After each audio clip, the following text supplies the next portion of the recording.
I decided to display this model in flight and upon a display stand.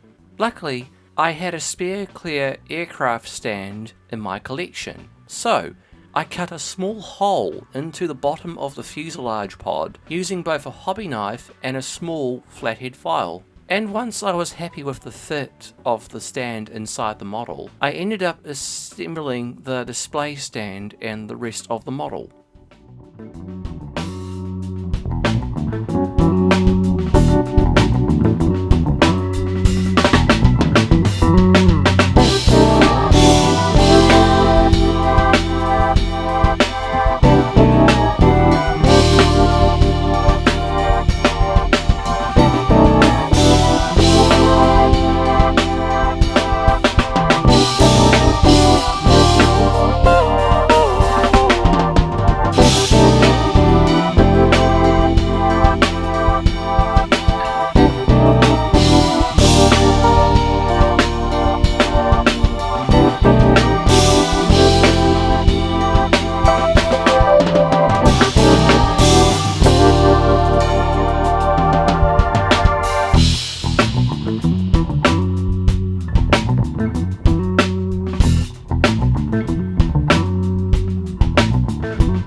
While removing one of the wing flaps from the sprue frame, I accidentally lost the part to the dreaded carpet monster. After an extensive search, I could not find the part.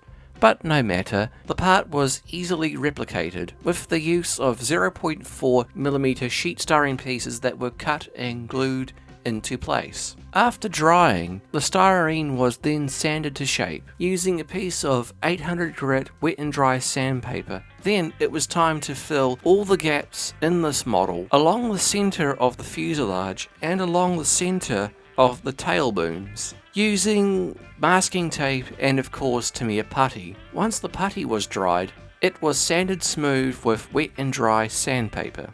I then glued bits of the sprue frame into the nose landing gear bay. That way I could glue the landing gear doors closed, with the landing gear bay doors on the wings also glued closed. Then the wings were glued onto the fuselage, using a rubber band to hold the parts together while drying. As for the tail boom assembly, this was done in stages by first gluing one of the booms onto the wings, leaving the part to dry with the tail boom resting on a piece of foam core board that helped with the alignment of the part onto the model. After a few hours of drying, the tail stabilizer was glued onto the tail boom, followed by the other tail boom glued on the other side of the stabilizer. After the model was dried, I cut off the wingtip corners where the navigation lights would be, using a hobby knife to remove the tips. Then it was time to paint the model.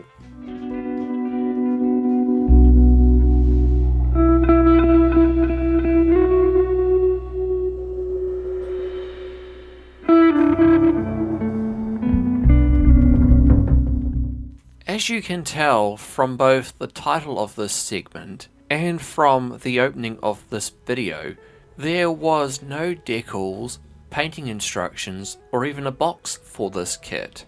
Now, over the years, this particular kit by Hella has been released by various model manufacturers, and in the case of my kit, it was produced by the New Zealand manufacturer Tasman Models.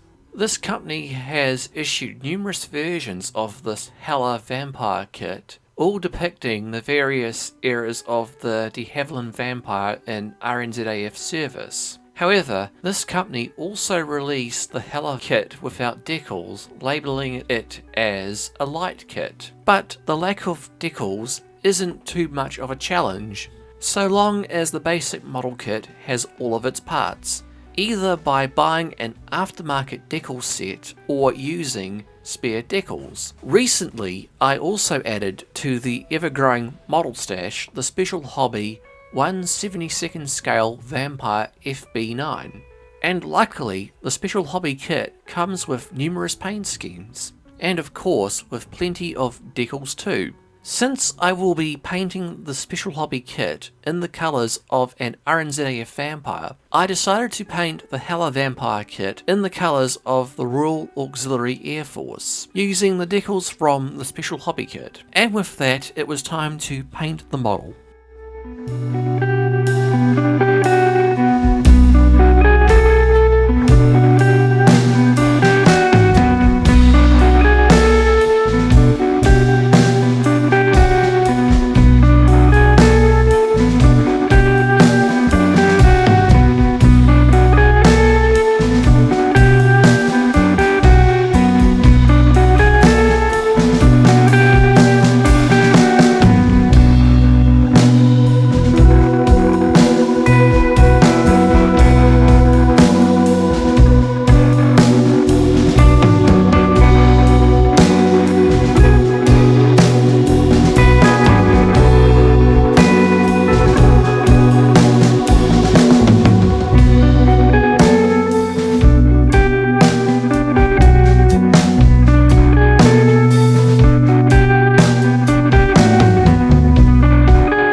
After the dark grey paint was bone dry, it was time to start marking out the green camouflage bands, following the painting instructions from the special hobby kit.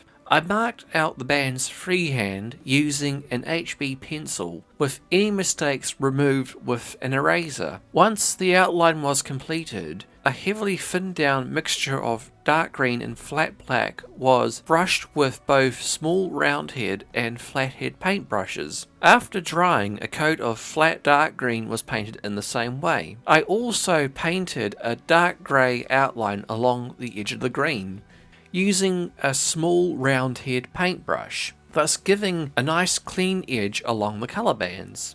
Then the highlights were painted, starting with lighter grey highlights on top of the fuselage, tail booms and on the wings, using both small roundhead and flathead paintbrushes. Then the green bands also had highlights applied in the same way, with a mixture of yellow in the dark green, which was also applied on top of the wings and fuselage. After the highlights were painted, the jet exhaust was painted in Vallejo game colour tinny tin. I also painted the wingtips and front landing gear door in a violet paint mixture, since the wingtip decals and landing gear door decal don't quite fit this model. And with the painting of the model completed, it was then time to decal the model.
The underwing serial number decals were printed in separate parts around the landing gear bay doors. The way these were applied onto the model started by applying the larger pieces first, with each decal applied in stages, allowing each decal to dry out before the next piece was applied. And with the smaller decals placed onto the model, it was then time to apply the wingtip decals that were first cut in half with a sharp hobby knife before being applied onto the model in stages the same way as the serial number decals. After decaling, the canopy was painted, first in a layer of black-green paint, followed by a layer of dark green paint. Once the paint was bone dry, the canopy was glued onto the model with Tamiya extra thin cement. I also added a few drops of Tamiya clear red and clear blue on the wingtips, and after the paint was dried, the model was finally glued onto the stand with Tamiya extra thin cement, and finally multiple drops of Mod Podge gloss glue were applied onto the wingtips, creating clear navigation light covers. And with the last layer of Mod Podge, this model was completed. Thank you so much for watching this video, and good luck with all your ongoing scale modelling projects. Here it is, the completed model.